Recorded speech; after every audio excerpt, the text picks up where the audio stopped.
Hey guys, welcome to another segment of The Main Point. This week we have a special guest with us. I'm here with my co-host Jermond Wiggins, How's it going? and we have a special guest today, one of my homeboys, Kevin K. Swift Walker. What's up, guys? How's it going?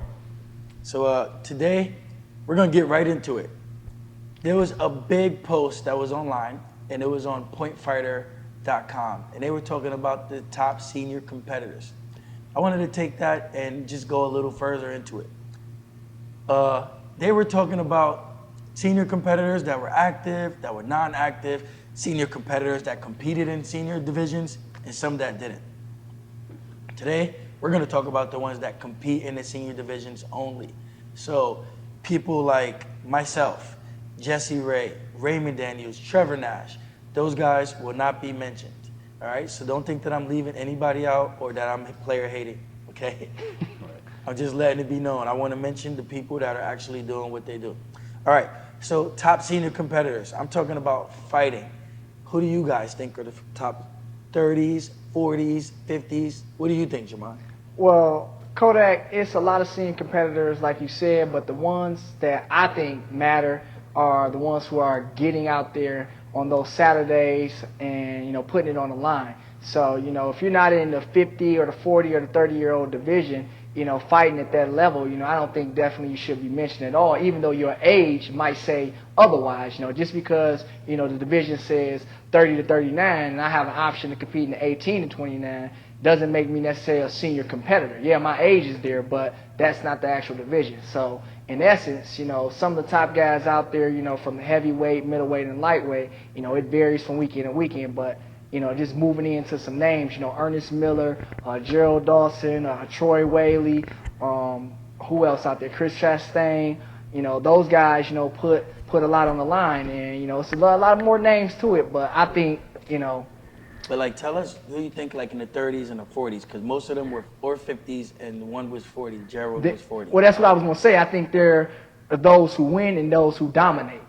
Yeah, that's a really good list. When I look at the 30-year-olds, I like to think of your Jason Borellis in the world, your Vito Rodriguez's, and then even guys who aren't 30 but fight in the 30s, like Hakeem Walker, and even Troy Whaley. He actually fights in the 30 division, even though he's 50 and up. And those guys, yeah, they move down one to put it on the line against the 30-year-olds, and they're 40. I think that's incredible. They still have that longevity, Yes. as a fighter. And we can't forget about Juan Ramon Fernandez. Oh, that guy is amazing. He's 30 and over out of Puerto Rico. Jason Borelli, El Java, and Abaya Williams, man. This guy's been looking better every time I see him, man. Yes. Big up to Abaya. Ron Tobin out of NK. Mike Pombero whenever he comes out, And that's what I was going to say. And Mike Simmons. Ramon De La Cruz out of Florida. Oh, Ramon De La Cruz. Very strong fighter. Very strong fighter as well. Well, just talking about the whole surroundings of those divisions, there's a lot of names, and I was just going to kind of mention that it's some names that aren't out there, but if you did throw their name in the hat, like you said, Mike Pombero, then it gets real interesting. Then, And it gets real quick. Exactly. Oh, definitely. 0 to 100. I mean, he was one of my favorites back in the day, but, just knowing that, those fighters still got it, I think it's some folks out there who, still can compete in the 18-29, but, it's by choice that they like that division. So definitely, That's true. It was a little weird to me when Vito started fighting 30 and over, and I know he had he's having a lot of success this year. Big ups to Vito, man. You looked amazing. I've been watching you, and you look good.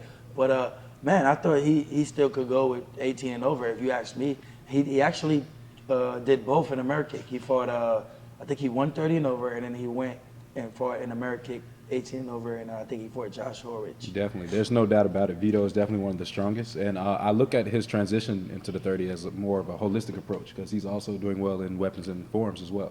Oh, okay. So he's going all around route. Exactly. Okay. Now, some of the 40-year-olds I think that are really good and doing their thing, of course, Gerald Dawson. Well, first and foremost, Hakeem Walker. And then, you got to give love to Gerald Dawson. He's always been up there. He's a legend, and he's competing again. And we have Chad Allen. This guy is pretty good. He's out of South Carolina. And a guy named Kenneth Everett, man. This dude's his movement is crazy. He'll give an 18 and over dude a fit on his movement alone. I've seen that firsthand. Yeah, there are some guys who, like I said, they can get down and get busy out there with the with the young Thundercats. You know, here's my question though, guys. Wait, one more. Let's get to the 50 and overs real quick before we forget Well- anybody. First and foremost, Ernest Miller. He's been undefeated for a few years. He might have lost once or twice. He wins almost every senior grand. Marcel Lazenby. That's another guy. We can't count these guys out. Troy Whaley.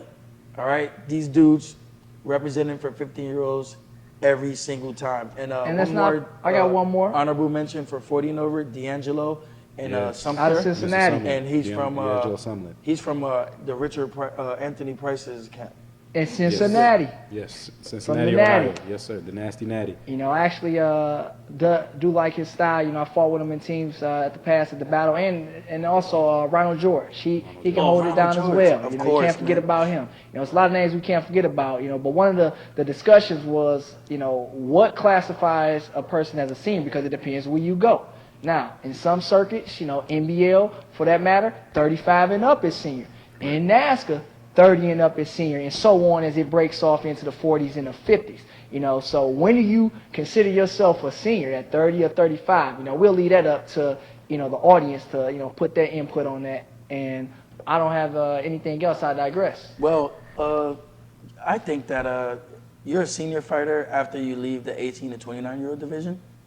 So- Now, but I don't think that, you know, I do think that you're a senior fighter because that's the way the divisions are, you know, that's the way they allocated the divisions for you to compete in. It's 18 to 29, 30 and over, 40 and over, 50 and over, 60 plus. And in NBL, it'll be 35 plus and 45 plus and I guess 55 plus. So whatever divisions the cutoff is, once you go past the 18 and under one, you're considered senior. Now, should you be going against people 40 plus and things of that nature? I don't think so, but you're just as much of a senior as they are. When they moved to 30 and over, they were considered senior as well. Yeah, there's so many ways to slice the pie. Like there's no way to just get into it. So once you cross that threshold, let's just talk about them. And my 2 cents for the 50 and over before I forget is definitely going to be the guys that were mentioned before, but also Larry Tankson. He's definitely a solid 50 and over fighter. He's still fighting. Every time he comes out, he's in the mix. Shout out to him. And all right, just to wrap it up real quick, I want to give an honorable mention to some of the women in the 30 and over division. We got Nancy Price, Regina Thompson, Aisha Whitfield, Chloe Phillips, Rasha Alnadi. 40 and over, we have Susan Wackett, Pamela Buff, Maggie Messina, of course, Jennifer Compton Tots, Chris the Pilgrim. newest member of Team Next Level. 50 plus, we have Sue Brazelton, and of course we have Miss Angela Brown. Yes. So just want to give the ladies an honorable mention. You guys do your thing. We're watching you guys. We see you guys too. But hey, everything that we were talking about is anything can be discussed, and anything can be thought of in different ways because everything is opinionated. So nobody take one thing and just pigeonhole it. All right. Everybody's a senior. If you're 30 and over, you can be considered a senior. You're Does a that senior. mean that you have to compete against people 40 plus or 50 plus? Not at It all. does not. But you're still a senior as well.